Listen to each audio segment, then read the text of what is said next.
Hey guys, Ernie here and Me, Gavin, and today we're here to talk about Nintendo. Okay, so A lot going on with Nintendo lately, a lot. Yes.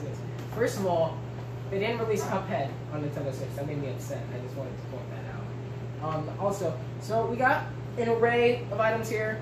There's only a few things from our controller, I'd say, collection that we're missing. We don't have an original DS or Game Boy Advance or Game Boy Advance SP, which is very sad, but hey, we're getting there. We do, though, have some things that not everyone else does, like this, if you guys remember, from, you 80s children. This was for Duck Hunt and whatnot, and then this... The Zapper Light Gun. Yes. And then this little baby right here was for games such as Mario Paint for the Super Nintendo. It's like, you move it around, type stuff, it's fun. And then, we just got the norms, like the Wii U Pro Controller. And So in other words, we got a little bit of Nintendo history here. But let's talk about Nintendo recent events within this year. March, the Nintendo Switch came out, which is right here. 6 months later, it's been out for a little over 6 months. We've owned it since launch. What do you think about the games? I know one of your favorite is Zelda Breath of the Wild. How's that standing up 6 months later? Well, okay. First of all, before I get into the surface level of games on the Switch in general, let's just talk about Zelda for a second. Zelda on the Nintendo Switch, and not on the Wii U too, but we're on the topic of Nintendo, whatever. It's one of the best games ever made. My favorite game of all time is Link to the Past, and the reason I love that game is because, first of all, it's Zelda.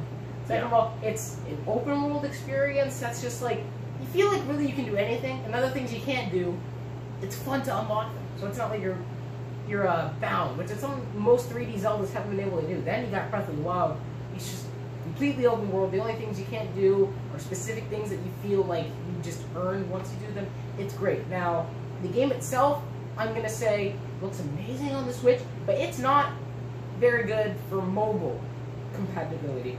And I don't mean it runs bad or anything like that. What I mean, if you're like on an airplane, on a really long road trip, it seems good. But I mean, like, I love Zelda. It's my favorite game series of all time.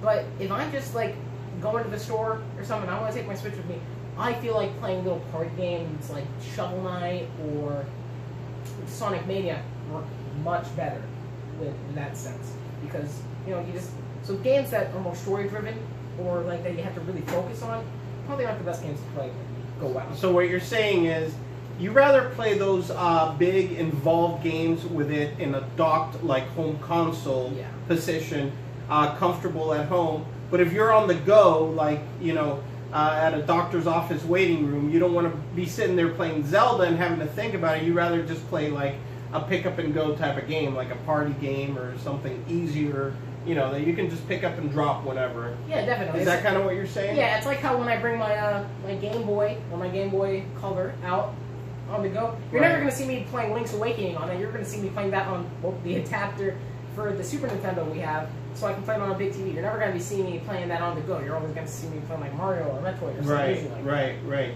Now let me ask you a question. This being also a portable console, what would make you want to take this on the go versus, say, the 3DS? Well, here's the thing. The 3DS is a thing that I use in my day-to-day life. I carry a 3DS around constantly, like when I go to school and all that, but I feel like this is better for just like either a really long road trip or a really short going somewhere. Because the thing is, it's like, you're playing the games on it, and you can play games on a 3DS, but the thing about 3DS games is most of them are party games. There's very few, like, Ocarina of Time 3D or Majora's Mask 3D, right. You really have to focus. But I feel like for that's more mainly a console for little party games or time wasters, like Animal Crossing. I'm not saying Animal Crossing is a bad game, kind of a time waster, I've never played it. Yeah, it's a grinding and all that, but it's a good game. But I'd rather carry this around because, first of all, everything just looks so amazing. Yeah, it does have a very beautiful screen. It does. And it's also... And sometimes, we were just talking about this before we started filming, you forget that it's a touch screen because you can do everything with the buttons basically, but you can also do everything also via touchscreen. And you forget it's there just because I guess it's easier with the buttons. I don't know, they're just there. But same thing happens to me. I forget the touchscreen functionality, you know? And, you know, it's like, with the Nintendo 3DS, it's like, most of the games, except for exceptions, are basically just kind of, you know, small games that you can pick up and go. But, you know, sometimes I just want to play a real big game, like Sonic Mania or something that, like, they can't put on a 3DS. So it's like, you know, I want to go out and play. Now, what are your thoughts on the rumors that Nintendo's going to be bringing big AAA titles to the Switch? Maybe, that's the rumors, like games like the new Wolfenstein. Yeah, I know Skyrim has and Doom. Well, Skyrim was announced even before it. But these new games, which are new partnerships, and Rockstar, there's even a rumor of GTA 5 coming to the Switch. What do you think about that? I mean, I'm going to get Skyrim for the Switch, and we are. But I don't really think they should. Because I feel like one thing that people could say this has been a flaw with Nintendo, but I'd say ever since the Wii, when it came to games, except for very few games, like, Nintendo has been based around Nintendo exclusivity. Like, like, most games on Nintendo consoles, except, like, I'm pretty sure they had, like, Modern Warfare 3 and stuff on the Wii, which I don't get what that was all about. Nintendo needs to get their stuff together then, but here's the thing. Let me interrupt you. Nintendo hasn't had anything to do with Rockstar Games, which is a huge company. And let's not forget, they're not just GTA. Anybody ever heard of Red Dead Redemption? Red Dead Redemption I mean, 2. Can you imagine Red Dead Redemption 2 on the Switch? I can. Since 2009, Rockstar has not had any dealings with Nintendo as far as releasing any game on any platform until these rumors surfaced. I think whether you like the GTA series or not, the more developers that come on board with the Switch, the better. Because I would love to see a Red Dead Redemption 2 on the Switch. I don't know about you, but I would. Here's the thing about that. Nintendo, not only have they had a go around with exclusivity for their console, and, you know, most games are exclusive. There's very few games on there that you find on other consoles.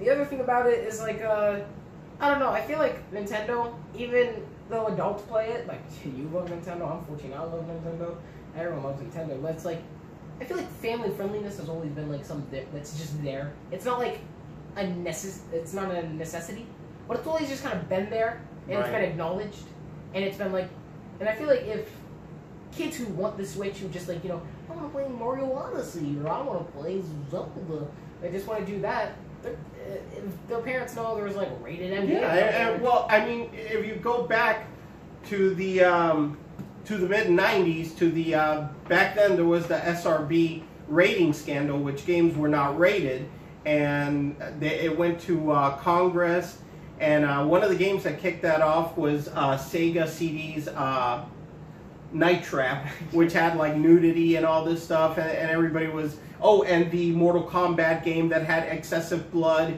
So back then, Sega was like, oh, we're the anything goes blood, and Nintendo was like we're the ones that are going to, you know, keep everything, you know, more family friendly and no blood in our Mortal Kombat 2. They censored their Mortal Kombat. Exactly. So from that point on, it was just kind of known as, you know, the more family-friendly console. Yeah. And I think that continued with the GameCube, the Wii. The Wii especially was like everybody. I mean, there were 70-year-olds playing the Wii in retirement homes. I mean, I would know Naples is a big retirement home here where we live. It's like it's full of elderly people, and they were going crazy. I had never seen grandparents, you know, going crazy over Wii bowling, but it happened. Oh yeah, like Wii bowling was something we exclusively did at Grandma's house. Yeah, it's amazing. But another thing is, like, oh dang, what was my point? Nintendo, since the beginning, well, not since the beginning, I'd say NES gets to the past, but ever since even the Super Nintendo, Nintendo has always gone for quality, but they've never done it in a way where it's like they've done it in the best way, because most people find quality as new, innovative thing. Like, you know, Sega, right when around the Super Nintendo came out, they were like planning on releasing the Saturn, and it was like, well, let's jump to 3D right now because that's an improvement. That's what people need. Nintendo was like, no, let's stick to what we got for now, make it the best we can. And, you know, there's games for the Sega Saturn that bombed, like Sonic R, and then, you know, Nintendo was just over here with, like, Earth. Well, there's a lot of Sonic games that bombed. Yeah, but Nintendo was over here with, like, Earthbound for the Super Nintendo. Oh, this isn't 3D, but it's one of the best story-driven games on the Super Nintendo that you can find. Right. And it's just, it's generally, along with Link's Past, one of the best games ever. But, nonetheless, it's like, and then, you know, even when they made the jump to 3D, not to say that for the time they weren't visually stunning, but, you know, compared to stuff like Crash Bandicoot for the PS1 and all that, it's like Mario 64, genuinely, I know a lot of people are going to hate me for saying this, but it looks god-awful compared. Yeah. But it's like, who cares? Because the gameplay is fun. It's really fun. So, yeah, no, I agree. So they've always cared about, like, gameplay quality over quality. Yeah, no, point well made. All right, now, last thing, because I don't want to make this forever or super long video. What are your thoughts on the NES Classic, aka Mini? You've been playing it for a couple days now. Aside from discovering that you're super good at Super Punch Out. I am very good at Super Punch Out. I would just like to make that clear. I can knock down, I don't know, it's only 2 characters I cannot knock down under like a minute. I was amazed how good he was. Yeah, and it's like the first time I ever and he just started. Yeah. Well, I like it. The thing is, you see, I'm never gonna play a game we own. Like, I know it's gonna be HD, but I'm never gonna play Link to the Past or Super Mario World. But right, because we own those games in their original format. So I'm never gonna play that on that. But it's like, you know, I may be. But can you see yourself, for example, playing a little Super Mario RPG, perhaps? Yes, that's the thing. That's the thing. It's like, you know, now it's kind of hard letting retro games at my age in 2017, because it's like a lot of retro games like Super Mario RPG and Earthbound, which are really just good games.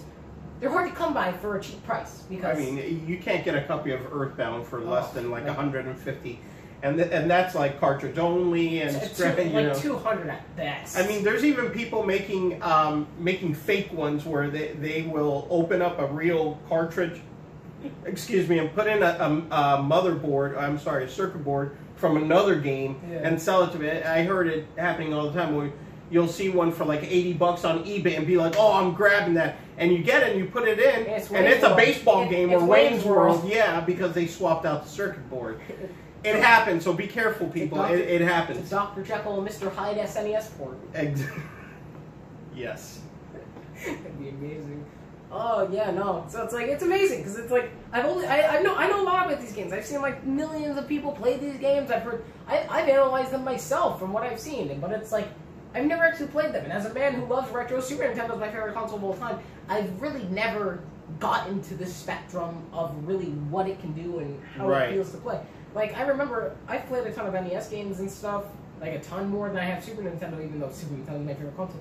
And Punch Out, for example, like Punch Out, besides the original Zelda, is probably my favorite game on the NES. And it's like, compared to Super Punch Out, which was a game I never even thought was good. Because I saw people play it, and it was like, it looks bad. It looks like it's not as good as the first one. And then I played it, and it's one of the most fun games on there. Yeah. It's like... There's a lot of games on here that I know I'm dying to play. I just don't want to be playing like 20 games at once. I'm trying to stick to like 2 or 3 that I'm jumping back and forth. There's one bad thing, though. There's one bad thing.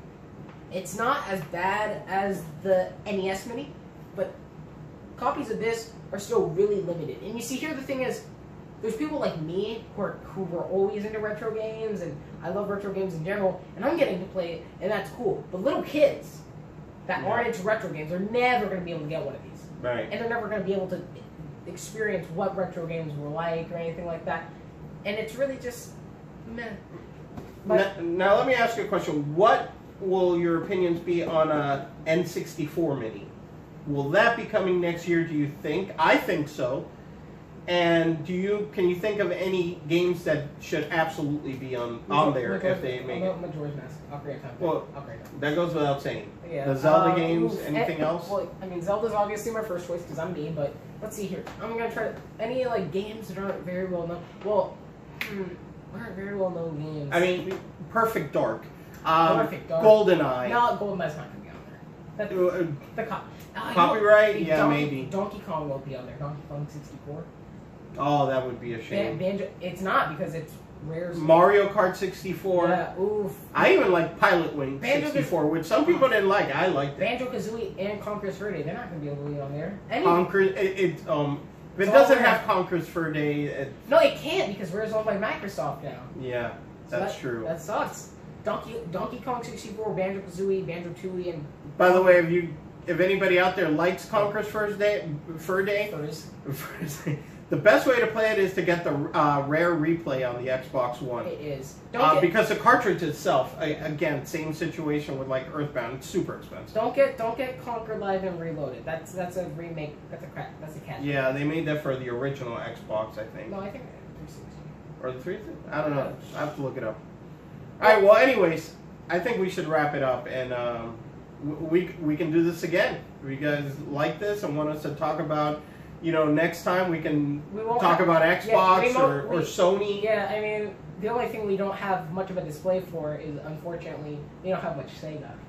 We have some. We have enough to have a conversation. We had a Genesis. I mean, you don't even know enough to have a conversation. It's just like, there's like 5 million things where there's going to be like a Genesis. Well, we have a Dreamcast, and you know how many Dreamcast lovers there are out there? We have a Dreamcast. I can go all day about Seaman. You know what we don't have? We have a Dreamcast, but we don't have Sonic Adventure. That's a shame. All right, well, let's wrap it up. Wait. I hope you guys enjoyed this talk. I hope you learned something, and we'll see you guys all later.